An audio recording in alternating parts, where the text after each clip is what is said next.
Hello everybody and welcome back to another video on the Military and Surplus channel. Today we're going to take a look at what makes a mask rare or uncommon.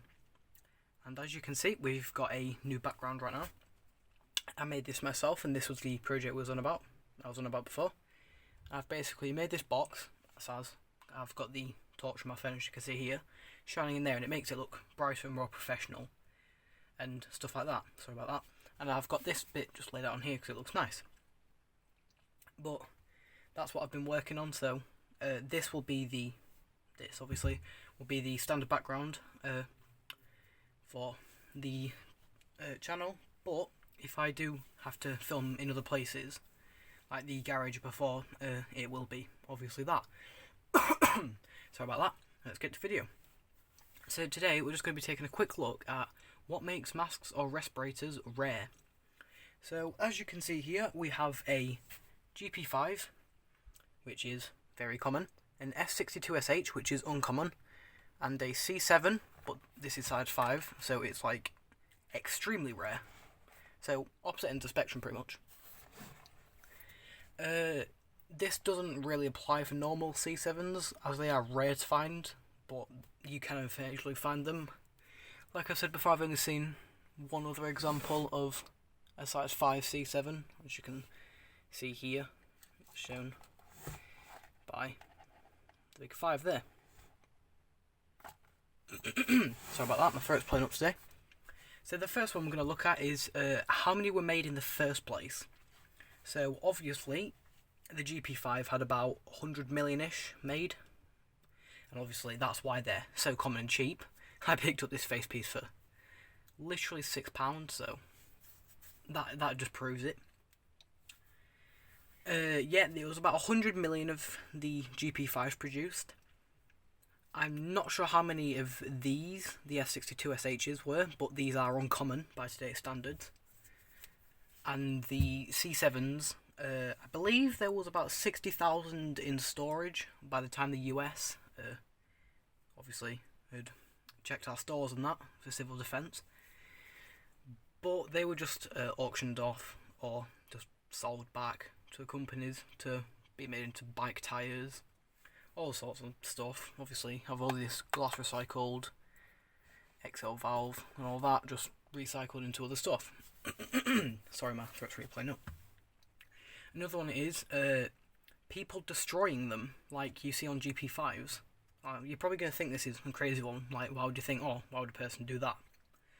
But if you look on Etsy, you will see people who have done GP5s in bright purple and all that, because why not, I guess. But eventually stocks of these are going to dry up. You can only find a certain amount, and after that, obviously, these have stopped being produced for about 30 years now, so obviously they don't make them anymore, so stocks will dry up one day. Not going to know how long that is, probably quite a while, but they will dry up one day and you won't be able to find them one day, whether that be 20 years, 200 years, 2,000 years, you never know. Like these, people, these were sold back to the companies to be made into bike tyres and that stuff. As you can see, it's just your C7, except it's just massively huge. Size 5 there. And yeah, these were just sold back for about £10 in olden money in the 60s and 50s, so that would be about £180, I think, something ridiculous like that. Just something obscene. But I mean, I would if I got £180 for one of these, so there you are, it's just your C7. Now I'll stop waffling about that. Yeah, this is why C7s are so hard to find, because people either destroy them or they've been destroyed. And the last point we're going to look at is what's it called?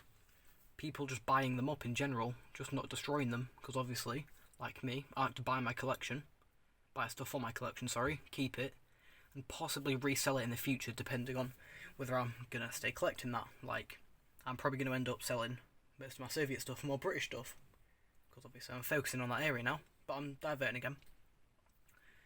But like I said before, people buying up the stocks, there's only a certain amount of these available, God knows how many of these are left in the world. Can imagine there's a lot more these, and just stupid amounts of these. But all of these will probably be incredibly rare one day, so that's also the final reason why masks, respirators, filters, etc. can become very rare. Oh, a bonus thing I also forgot to mention is, if people sell them for ridiculous amounts of money, like the FM53 at one point went for like $1.5 grand, that's obviously going to stop people buying it, which in turn is going to make it more rare to own, because not many people own it because of that price tag. And that's also one of them. But yeah, that's basically today's video. Told you it would only be a quick one. I do hope you enjoyed it. If you did like it, give it a thumbs up. If you didn't like it, give it a thumbs down. I hope to see you in the next video, and cheerio.